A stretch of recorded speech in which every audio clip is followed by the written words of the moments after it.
Assalomu alaykum Abdulloh og'a. Va alaykum assalom. Yana o'sha yergami? Ha, bugun kech qoldik. Soat necha bo'ldi? Peshingacha 5 daqiqa bor. Unda ulguramiz. Yaxshi qolinglar. Sog' bo'linglar.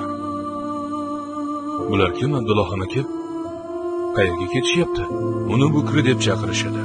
Otasini yelkasida tashib Bukri bo'lib qolgan. Yelkasidagi esa otasi.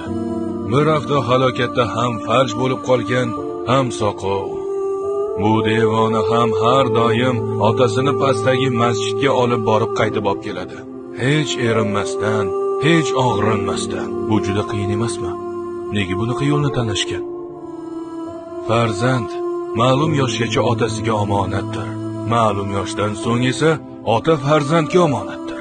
Omonatdorliging bo'lsa, na yo'l og'ir bo'ladi, na yuk.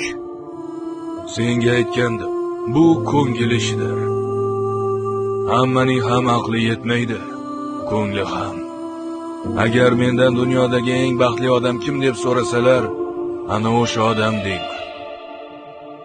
Qishloqning Bukrisi.